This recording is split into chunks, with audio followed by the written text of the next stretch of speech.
প্রথম অধ্যায় থেকে তোমাদের সিলেবাসের যে টপিকগুলো উল্লেখ করা আছে এই টপিকগুলো আমরা আজকে দেখব। প্রথম অধ্যায় হচ্ছে তথ্য ও যোগাযোগ প্রযুক্তি বিশ্ব ও বাংলাদেশ প্রেক্ষিতে। আমাদের প্রথম টপিকটা ছিল হচ্ছে ভার্চুয়াল রিয়ালিটি। আচ্ছা, এর আগে আমরা প্রথমের দিকে যে টপিকগুলো আছে এগুলো একটু আমরা ধারণা নিয়ে নিই, জাস্ট শুধু ধারণা নিয়ে নিব, এরপরে তোমরা নিজেরাই বুঝতে পারবা। প্রথম পাঠে আছে বিশ্বগ্রামের ধারণা। আসলে বিশ্বগ্রাম বিষয়টা কি? বিশ্বগ্রাম হচ্ছে এমন একটি সামাজিক বা সাংস্কৃতিক ব্যবস্থা যেখানে পৃথিবীর সকল প্রান্তের মানুষই একটি একক সমাজে বসবাস করে এবং ইলেকট্রনিক মিডিয়া ও তথ্য প্রযুক্তি ব্যবহারের মাধ্যমে তারা সহজেই তাদের চিন্তা চেতনা অভিজ্ঞতা সাংস্কৃতিক কৃষ্টি ইত্যাদি বিনিময় করতে পারে ও একে অপরকে সেবা প্রদান করতে পারে। তো এই যে বিশ্বগ্রামের সংজ্ঞাটা এটা তোমরা, এরপরে আমরা দেখব বিশ্বগ্রামের উপাদান সমূহ। বিশ্বগ্রামের উপাদান কয়টি? বিশ্বগ্রামের উপাদান হচ্ছে এখানে 5টি দেওয়া আছে। প্রথম উপাদানটি হচ্ছে হার্ডওয়্যার বা কম্পিউটার সংশ্লিষ্ট যন্ত্রপাতি, 2 নম্বরে প্রোগ্রাম সমূহ বা সফটওয়্যার, 3 নম্বর ব্যক্তিবর্গের সক্ষমতা, 4 নম্বর ডাটা বা ইনফরমেশন, 5 নম্বর ইন্টারনেট সংযুক্ততা।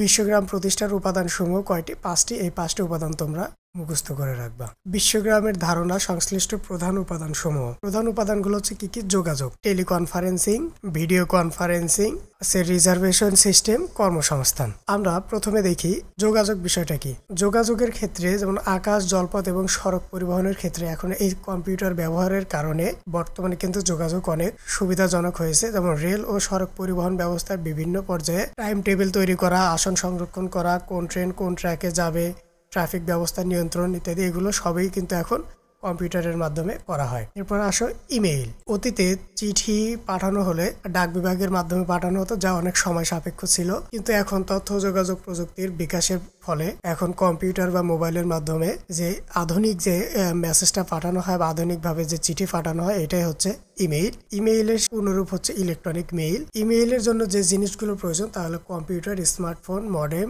ইন্টারনেট সংযোগ এবং ইমেইল অ্যাড্রেস। টেলিকনফারেন্সিং, টেলিযোগাযোগের মাধ্যমে সভা অনুষ্ঠানের প্রক্রিয়াকে টেলিকনফারেন্সিং বলে। এই সংজ্ঞাগুলো কিন্তু তোমাদের সিকিউ এর ক নাম্বারের জন্য খুবই ইম্পর্টেন্ট, তোমরা এই সংজ্ঞাগুলো একটু দেখে নিবা। এরপরে ভিডিও কনফারেন্সিং, টেলিকমিউনিকেশন প্রযুক্তি ব্যবহার করে 2 বা ততোধিক ভৌগোলিক অবস্থানে অবস্থানরত ব্যক্তিবর্গের মধ্যে কথোপকথন ও পরস্পরকে দেখতে পারার মাধ্যমে আলাপ আলোচনা করে সিদ্ধান্ত গ্রহণ করে তাকে ভিডিও কনফারেন্সিং বলে। এরপর আসো রিজার্ভেশন সিস্টেম। যোগাযোগের আর একটি মাধ্যম হলো রিজার্ভেশন সিস্টেম। ইন্টারনেটের সাহায্যে আমরা দূরবর্তী স্থানে থেকেও আসন সংরক্ষণ বা বুকিং দিতে পারি। শিক্ষা, গ্লোবাল ভিলেজ শিক্ষাক্ষেত্রে এনে দিয়েছে বৈপ্লবিক ধারণা পরিবর্তন। তথ্য যোগাযোগ প্রযুক্তি ব্যবহার করে পৃথিবীর দূর দূরান্তে বসে শিক্ষার্থীরা লাইব্রেরি, ভার্চুয়াল ক্যাম্পাস ইত্যাদি ব্যবহারের মাধ্যমে উপকৃত হচ্ছেন। এছাড়াও অনলাইনে এখন বর্তমানে কিন্তু অনেক কোর্স পাওয়া যায়, যেমন হচ্ছে ডিপ্লোমা কোর্স অনেকগুলো পাওয়া যায়, অথবা তোমাদের স্কিল ডেভেলপমেন্ট করার জন্য অনেকগুলো কোর্স পাওয়া যায়, যেগুলো করে তোমরা শিক্ষাক্ষেত্রে অনেক